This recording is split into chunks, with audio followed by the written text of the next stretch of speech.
If you glance quickly, you may be mistaken that in front of you is a TVR Tamar. After all, there's the iconic badge on the front of the long sweeping bonnet and the instantly recognisable rear end.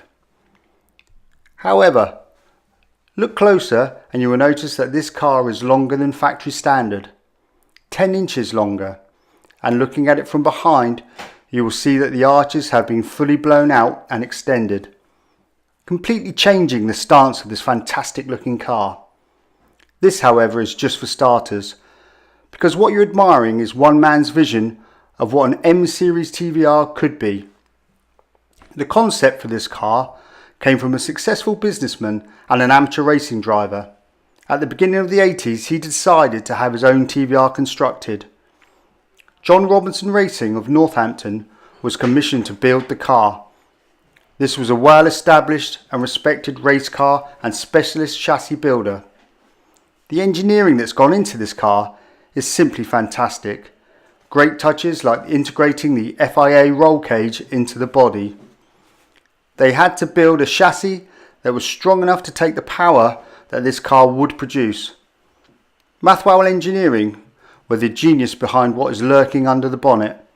A very special 1964 Ford 4.7 V8, the 289 Hypo engine, originally an option on the first GT40s and the Mustangs. A pair of Edelbrock performance heads was used to increase power, and on top of that sits a Holly Street Avenger carburetor.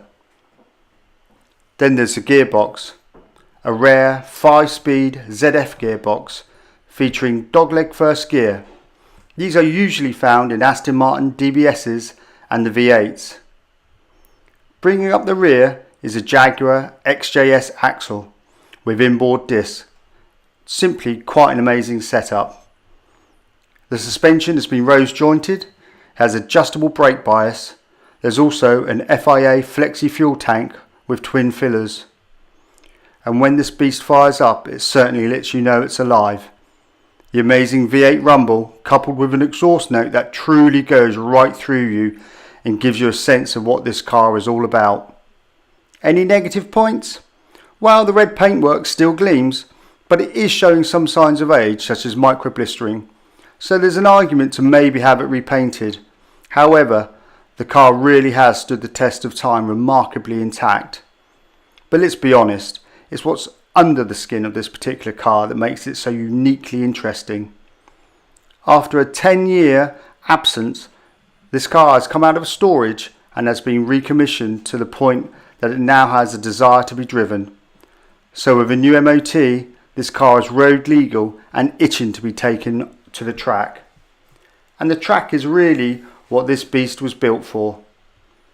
So what is a truly unique car like this worth, especially with the John Robinson Racing link? Well, the individual worth of the major components would be eye-watering. But the car on the open market or at a specialist auction, 30,000 plus? Difficult to say really, but what do you think? This beautiful beast is looking for a new home with someone who loves her enough.